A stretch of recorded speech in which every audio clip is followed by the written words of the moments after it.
Fala galera, beleza? Continuamos agora com a parte 2 do nosso vídeo, que a gente vai falar principalmente de alguns conceitos importantes para a gente começar a desenvolver a ideia do ciclo trigonométrico daqui a pouquinho. Primeiramente, eu queria recordar o seguinte: vocês se lembram que a gente comentou no vídeo anterior que se eu quisesse converter de graus para radiano, era só lembrar, né, que π radianos correspondia a 180 graus. Isso aqui a gente já falou anteriormente e fizemos 2 exercícios sobre isso. Agora pensa comigo, se você sabe isso daí, você sabe também isso daqui, ó, que é o seguinte: isso é o que a gente acabou de comentar. Agora pensa comigo, qual que é a metade de 180? 90? Então a metade de π sobre 2. O ângulo de π sobre 2 radianos é exatamente 90 graus. Isso dá para usar em outras situações? Ou se dá. Divide 180 por 3. Quanto deu? 60? Pronto. π sobre 3, 60 graus. Essas conversões, gente, é bem importante que vocês tenham na cabeça que vai acontecer em vários momentos, que a gente vai precisar ter esses valores na pontinha da língua, senão a gente vai ter dificuldade em resolver os exercícios. Então, vamos pensando junto, ó. Dividiu 180 por 4, quanto eu tenho? 45. Então, π sobre 4, 45 graus. Divide aí 180 por 6. Isso, 30 graus. Gente, as outras coisas que eu escrevi aqui, dá tudo para você ir tomando a partir dessas iniciais, tá? Então, pensa que essa ideia que está aqui, que eu vou pôr um asterisco, que é a ideia padrão que dá para fazer regrinha de 3 sempre. Essas daqui, que eu vou marcar agora, elas vão ser fundamentais para algumas coisas que a gente vai desenvolver em cima do ciclo trigonométrico. Vocês lembram lá do 9º ano daquela tabelinha lá do 30, 45, 60? Ah, 1, 2, 3, 3, não lembra daquela tabelinha? Bom, tudo aquilo lá a gente vai ampliar a ideia de seno, cosseno e tangente para o ciclo trigonométrico, mas depende de você saber fazer essa conversão rápido. Então vamos pensar, ó, 120. 120 é o dobro de 60. Pronto, então o dobro de π sobre 3 é 2π sobre 3. Aí, Ferd, posso pensar de outro jeito? Nossa, tem muitos jeitos de você pensar. Divide 360 não é 2π? Divide 360 por 3, 120, então 2π sobre 3.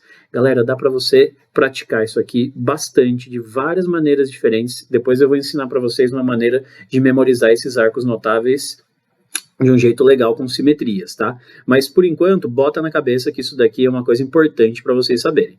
Tudo bem? Então, pensando nisso, agora a gente pode falar um pouquinho em calcular o comprimento de um arco. Vamos pensar o seguinte, ó. Eu tenho aqui uma circunferência, que se eu desse a volta completa nessa circunferência, eu calculo o comprimento da circunferência fazendo 2πr. Então, faz 2π vezes o raio, eu calculo o comprimento da volta completa. Tá. Mas e se eu estiver interessado nisso daqui, ó, calcular o comprimento de um arco AB? Então, eu quero calcular, ó, daqui até aqui, não a volta inteira. Se eu quiser calcular só esse pedacinho, a gente tem 2 caminhos principais. Um caminho é usar a boa e velha regrinha de 3. Porque você sabe que 2πr é para a volta inteira, então é para 360 graus. O tamanho que eu estou procurando aqui eu vou chamar de x. Esse tamanho x vai corresponder ao ângulo alfa que você tem aqui. Isso, se você estiver trabalhando com o ângulo alfa em graus, é um jeito de se resolver o exercício. Só que também tem um segundo jeito, que eu chamei aqui de fórmula entre aspas, porque se você assistiu o vídeo anterior, você viu que a definição do ângulo em radianos era justamente essa, né? Não era dividir o comprimento do arco pelo raio? Então, se eu multiplicar agora aqui esse r, eu chego à conclusão que, para calcular o tamanho desse arco, basta eu multiplicar, então, o raio pelo ângulo, se o ângulo estiver em radianos. Vamos praticar isso aqui num exercício? Ó. Pausa o vídeo e tenta resolver isso daqui. Eu estou interessado em calcular o comprimento desse arco AB, ou seja, daqui até a gente chegar aqui. Quero saber quanto que vai dar isso aqui em centímetros, tá? Pausa o vídeo e tenta fazer. E aí? Conseguiu? Não conseguiu? Vamos conferir? Eu vou fazer dos 2 jeitos para a gente pegar bem a ideia. Então, o primeiro jeito é aquela ideia da regrinha de 3, né? Ó, 2π vezes o raio, que é 30, corresponde à volta toda, 360 graus. Tudo bem? Agora, se eu estou interessado só no arco AB, o arco AB eu vou chamar de x, que é essa medidazinha aqui em cima, certo? Daqui até aqui, x. Isso daqui vai corresponder a 150 graus. Bom, para resolver isso daqui, eu vou usar aquela boa e velha ideia da regrinha de 3 e vou multiplicar aqui em cruz, tudo bem? 360x igual 2π vezes 30 dá 60π vezes 150. Em vez de fazer 60 vezes 150 e depois dividir por 360, eu vou fazer assim, ó. X é igual a 60π vezes 150 dividido por 360. Por que eu fiz isso? Porque se eu divido o 60 e o 360, divide por 60, aqui fica 1 e aqui fica 6. Olha só, essa medida x ficou 150 vezes 1 é 150, π em cima, sobre 6, ou seja, 25π.